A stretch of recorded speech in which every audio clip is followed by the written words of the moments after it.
ठीक है? मंदिरों की कक्षा है तो उससे रिलेट करके हम आपको कुछ बताते हैं कि ऐसा हुआ था। आपको पता ही है सोमनाथ मंदिर के पुनरुद्धार की बात थी और पुनरुद्धार की बात थी तो इसमें और जब इसका वहाँ पर शिलान्यास होना था तो राजेंद्र प्रसाद जी को जाना था मंदिर में। तो नेहरू जी ने उनसे कहा था कि नहीं हमारा देश एक धर्मनिरपेक्ष देश है, ठीक है? तो यहाँ पर आप नेताओं को इसमें इंटरेस्ट नहीं होना चाहिए। ये लोगों की भावना और उनकी आस्था का प्रश्न है। उनकी आस्था है, ठीक है, वो करेंगे उसको। आपको इससे दूर रहना है और उसी समय आप जानते हैं कि नेहरू जी ने क्या कहा था? नेहरू जी ने आधुनिक मंदिर किसको कहा था? ये तो प्रश्न भी बनता है कॉम्पिटिटिव एग्जाम में। तो भारत के बांधों को उन्होंने क्या कहा था? आधुनिक मंदिर कहा था कि इंडिया के जो डैम्स हैं, जो इंडिया को तरक्की की तरफ लेके जाएँगे। क्योंकि एक समय पर आप अपने पड़ोसी ताकतों से खुद को सिद्ध करने के लिए या अपने आप को प्रूव करने के लिए आपको विज्ञान में आगे तरक्की करनी होगी। आपको विकास करना होगा, डेवलपमेंट करना होगा।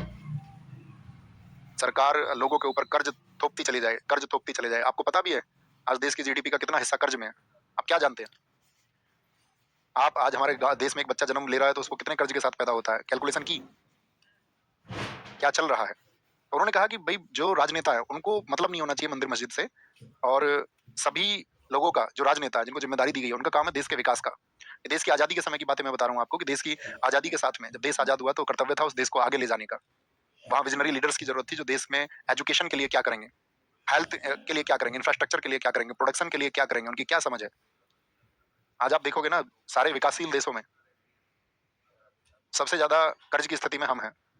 जीडीपी के 81% पे हम पहुँच चुके हैं। बाकी विकासशील लगभग आपका औसतन 50% के कर्जे में है। सबसे ज़्यादा हम ही हैं।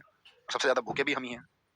हंगर इंडेक्स में भी हमारे हैं। तो हम तो ये अपील करेंगे कि इस देश के जो नेतृत्व हैं, वो इस देश को खुशहाल बनाने के लिए जो मूलभूत चीज़ें हैं, उन मूलभूत आवश्यकताओं पर ध्यान दें। एजुकेशन एकमात्र तरीका हो सकता है। उसके लिए चीज़ों को आगे बढ़ाया जाए। और यही नेहरू जी का स्टेटमेंट हमने इसलिए बताया कि भारत के जो मंदिर हैं, वो आधुनिक बांध हैं। राजनेताओं के लिए वही होने चाहिए। राजनेताओं के लिए डेवलपमेंट ही मंदिर होने चाहिए। क्योंकि बाकी कॉमन बीइंग के लिए ये आस्था का विषय है, वह चुनाव करेंगे उन्हें किनका करना है। जो जिस संप्रदाय से संबंधित होगा, वह उनकी पूजा करेगा।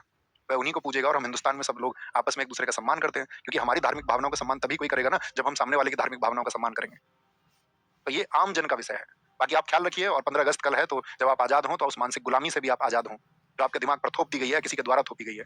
आपको संकीर्ण होकर नहीं सोचना है और जब आप सोच पाएँगे, आप अपने दृष्टिकोण को बेहतर बना पाएँगे। दृष्टिकोण समझ रहे हैं? आपकी दृष्टि का कोण, इधर से देख रहे हैं तो मेरा कितना कान दिख रहा है आपको? 1 दिख रहा है।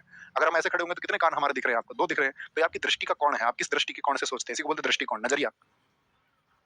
तो उस नज़रिए को थोड़ा ब्रॉड करिए और खुद को आज़ाद करिए। हम समझेंगे कि आप आपको आज़ाद करेंगे और अपने सोचने का नज़रिया बदलेंगे। थैंक यू, नमस्ते, जय हिंद, जय भारत।